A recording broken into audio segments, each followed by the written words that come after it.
Welcome to another episode of the One Life podcast as we dive deeper into the weekend sermon. And Pastor Jared, this last weekend on generational cycles, generational sin. Talk a little bit about your preparation leading up into this and just kind of, is this the first time you've taught on this or have you done this specific topic before? So that was several years ago, maybe during COVID. It was one of those questions in the You Asked For It series that I addressed generational patterns, addictions, like why is that a thing? And I think back then I just kind of addressed it of it's because relationships are spiritual. That's the way God's designed it, has set it up. So the good things are inherited down, but also some of the bad things are inherited down too. You just have a bend to certain things. So the reason why I chose this is because I still get this question a lot. And based on parenting, the conversation last week, I'm like, we probably need to just hit that one more time, that cycle. And there's so many new people, so many new believers that it's just a discipleship moment to be like, hey, whatever your family is, you can draw the line in the sand like Hezekiah and say that cycle, that pattern ends with me. Yeah. And so that was kind of the thought process on just piggybacking the marriage or the parenting conversation and adding this one to the series. Yeah. It's really good. Yeah. So you kind of prefaced it with two truths up front. I'm going to read these. Sure. Truth number one, you're not responsible for your parents' sin. And truth number two, the blessing of loving God far outweighs and outlasts the consequences of generational sin. So that kind of like set us up of like, okay, here's some things to know before we dive into some of the application. I think those things specifically probably answered some questions right away. Of even Jesus kind of talks about that, like, hey, you're not necessarily responsible for this. He wasn't blind because his parents messed up. That's not why this happened, right? So as we dive into the application pieces, it was the gift of self-control, the gift of a strong marriage, the gift of prayer. That first one, the gift of self-control, I loved how you presented it as a gift. That's the first time that I have heard it that way, that we received this gift. To me, self-control sometimes is like, it's something I have to do that's really hard to do, that God expects me to do. It's not a gift. So talk a little bit about that. What is the gift of self-control? And then I think a question some people are asking is like, well, how do I tap into this gift? Because it still feels like it's on me in order to unlock it.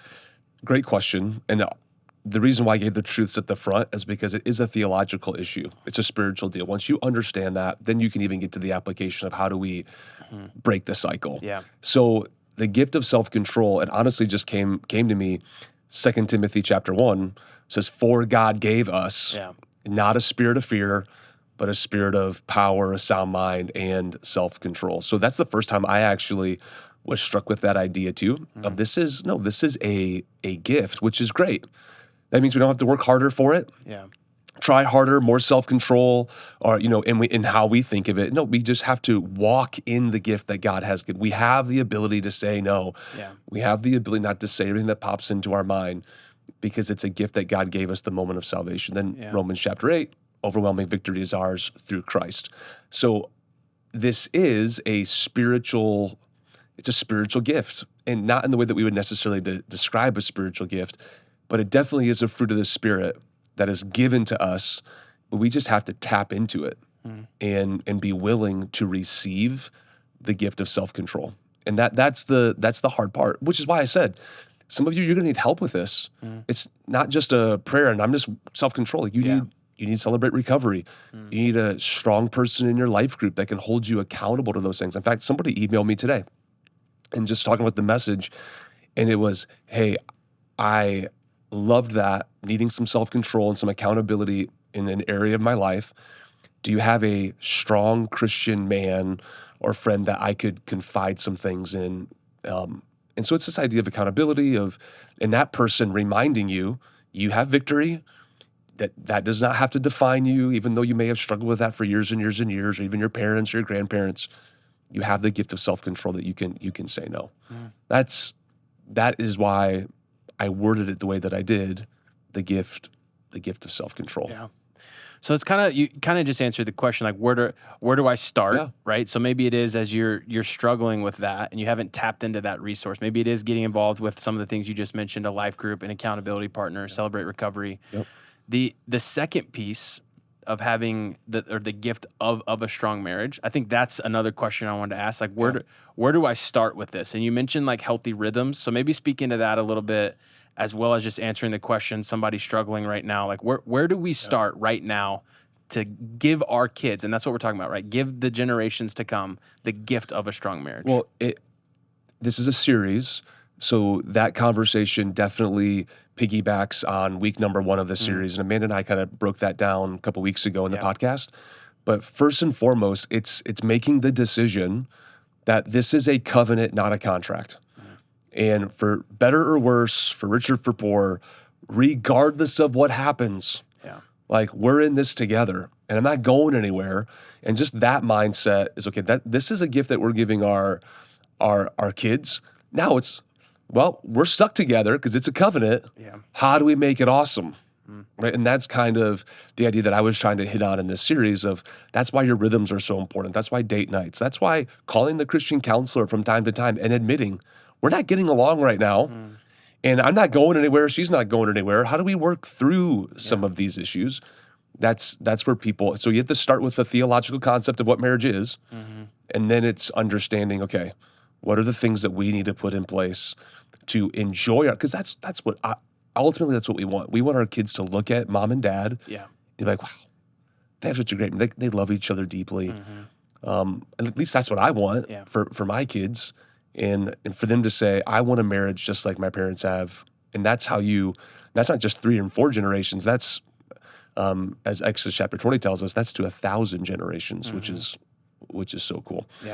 So breaking the cycle of divorce in your family, that's recognizing what marriage is, first and foremost, and then say, okay, what are the weekly rhythms? So I talked about why date nights are so stinking important. And I know we have a bunch of young families that attend our church, and they're like, there's no way we can do that. It costs so much money to go out, and then to hire a babysitter, just for us to like go out the door, it's $100, right? So be creative. But the idea that I was trying to hit on, the best thing that you can do for your marriage is put your phones down, turn off the TV, and for at least 1 to 2 hours a week, like have those heartfelt conversations that are just desperately needed. That's how you create the intimacy in your relationship. It's not just going to the bedroom and, doing whatever you do in the bedroom. That's important in the marriage too, but it's the heart connection. And the only way you do that is to turn everything else off and focus completely on your spouse. She needs it. The husband needs it. That's how you build the intimacy. Into me you see, as I talked about in week number 1. That's how you build a strong marriage. Now, everything is cyclical. So there's seasons that Amanda and I will go through of just like, wow, church is really, really busy. Things are busy with the kids' school and sports. So take into consideration all of those things. But if you're not careful and you don't put that rhythm into place, you'll just allow your schedule, your job to dictate everything that you do in your marriage. And before you know it, you're just roommates. And you're just managing the house together, but there's no real intimacy. And that's a very dangerous place to live. And here's why that's dangerous, is you might stay married, but your kids can recognize this is not a strong marriage. They're just coexisting. And I don't that's certainly not the gift that I want to give to my family. And if that's what your kids see modeled to them, I don't have any data on that, but I'm just saying like that doesn't help you break generational cycle, right? If they think mom and dad don't even really love each other, don't really connect, they're just staying together for the kids. That's not healthy at all. I think what you said, because we're in that stage of life now where it's expensive to try to leave the house, 100%. And so, and the technology thing is a big part of it. I love what you said even just now, like put your phone up, turn it upside down, right? And I think even your kids seeing that too. And I know you're going to talk about technology as we progress in the series, but Finley right now, she just turned 2 this weekend, and she will literally, if we're not near our phones and she sees it, she will take our phone and walk it to us because she knows like, oh, this is supposed to be with you. Like we've trained her Isn't that messed up? It's so messed Yeah, up. Like, I right? feel bad about it, and then I'm like, well, thanks. I actually needed this. So, it's crazy. Well, I mean, and then they'll get to the age, like all my kids have iPads, right? And we limit their screen time, but it's a thing, and you have to have the right balance with. But if all that you are is connected to your phone, Yeah. and you're not willing to put it down for like the real heart to heart, kneecap to kneecap conversation that's just so desperately needed. I was joking before this went on, like this morning, Amanda and I were just at odds, right? Leaving the house. And so the first thing, like, and I joke about this in the sermon, but the first thing I'm going to do the next time I'm like, all right, what did I do? Let me have it. Yeah. And just the moment for her to be able to express frustration without me having to defend myself or justify, just allowing her to talk without any other distractions. It's some of the best gift that you can even give your spouse. And ultimately, it's what creates a stronger marriage. Yeah. You said that line. I was at the East Campus, and there a lot of laughs in that moment, but then several like, that's you. No, that's you. You do that. And I can see all these couples. I'm like, uh-oh, what did we start here? No, it's so it's so true. And it's funny, like you doing that sermon, and like when you get really personal, even about like Grayson and just our family, about like, hey, we don't do family devotions. That doesn't really work for us. And you can just almost feel like the pressure of like, oh, yeah, thank you. I'm glad my pastor is the same way. And it's true. You have a lot of like elbows going on, and see, we don't have to in messages like that. No, that's funny. But it goes back on to week 1 of how to have a better marriage. But the data proves it. Right? Like if mom and dad are together in a loving marriage and relationship, your kids do better in school, the likelihood of them having a successful marriage, like the numbers are off the charts. Yeah. Like this is biblical, but it's also science. The data proves a strong marriage is helpful for every generation that follows. That's good. And so I would say it this way, that people might be listening and they're thinking, man, I blew it then. No. Like from this day forward, start fresh today.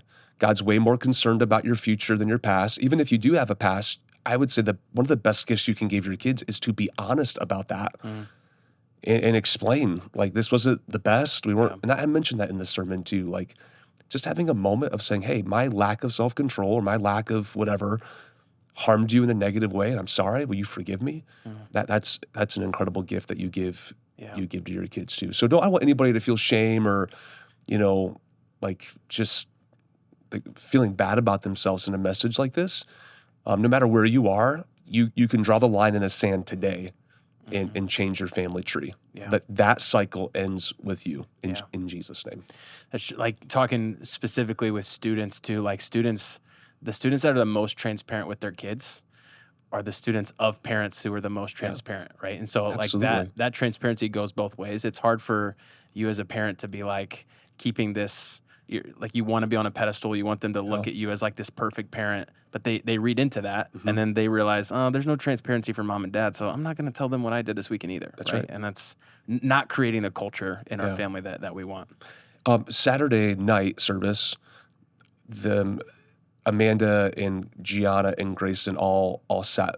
They were all in the front row, and I keep preaching and using my kids as illustrations actually keeps me very transparent and very honest.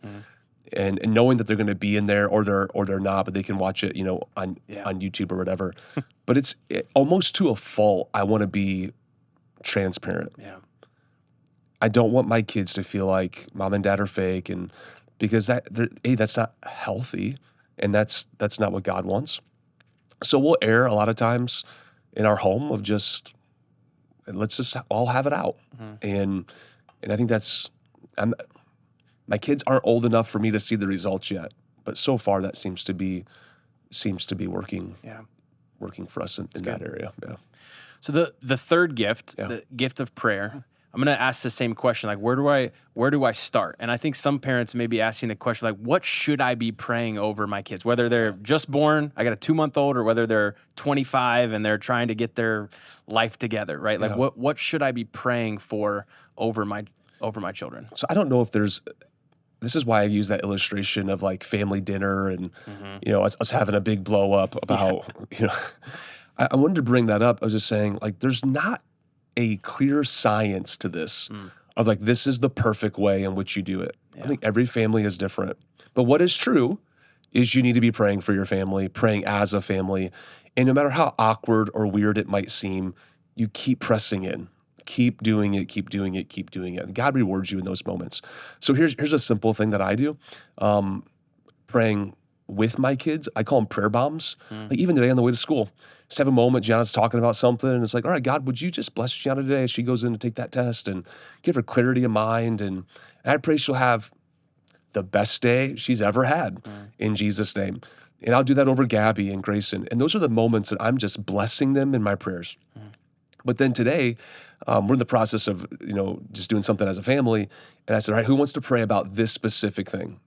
And Gabby's like, I'll pray. But it's just a moment of, and you might think, oh, that's, like, it literally takes 5 seconds, but I'm just bringing prayer into that conversation. So that's how we, Deuteronomy chapter 6, rising, going, everywhere we're doing, like just making prayer a normal thing. Not a weird thing, but just making prayer a normal thing. Now, what do I pray specifically over my kids? I pray, number one, that they'll love Jesus. Like that is the biggest thing that I pray for. At the earliest age possible, they'll give their life to Christ. They'll love Amanda and me, and they'll love God's church. Now, I'm a pastor, is probably why I pray that. But I think that's a healthy thing to be praying for. I pray for relationships that they have. I pray for health, for protection, the normal things. But I'm not that kind of guy who's just sitting for 20 minutes praying. Yeah. It's a 3 or 4 minute, God, like so grateful. And it's always a prayer of gratitude. So grateful for the kids that you've given me. I pray that I'll steward the gifts well. And as I lead them, that you'll guide me, direct me. And today as they go into the world, that you'll bless them, protect them, give them good health. And sometimes, this probably isn't an everyday prayer, but maybe once a week, I'll pray, and this is usually at nighttime, I'll pray for their future spouses, just anything that I can think of, the future careers, I'm praying for. And I'm praying, even after this message, like God, like generational things in our family will end with me. And I won't pass those things on to my kids. And they'll achieve and do greater things than I could ever do. Yeah. It's that, again, maybe in the show notes, maybe I could write like a list of what I pray for. But it just varies from day to day and from season to season, honestly, of what's going on in our life. Yeah. I don't know, you're a process guy. Yeah. So do you have like certain things every day you're praying for your kids on these things? Kinda. So my biggest thing is I say specific prayers as we like tuck them in at night. It's kind of funny. Jules gets mad at me because I'll pray certain things over Hudson and regret. I'm going to sound probably sexist in this moment. Maybe I'm going to get canceled. We're going to get unfollowed right now. But like a lot of stuff with Hudson is like leadership. Yep. A lot of stuff with Finley is like security, and then specifically for her, it just sticks me every time. But purity is like a big thing. Yeah. And she's like, "How come you don't pray that over Hudson?" I'm like, "Well, I do. I think, I want that too. Like, I don't know. But anyways, that's why maybe I get canceled for that. But there's a few things specifically. Now she started when she's been pregnant with each of the three. There's been a specific prayer over each of them. That's great. And so I need to figure out Colton's. He's asleep like all day, so that would take forever for me to try to figure those out. But yeah. I think that's a really good point, right? Like every kid is different. And as they grow and as you see their personality, prayers change, prayers shift. Like Gianna, I never have to pray, God, I pray that she'll be really good in her schoolwork. Like that's just who she is. But for Grayson and Gabby, oh my goodness. Yeah. Like that's just, they'll be focused, they'll be disciplined.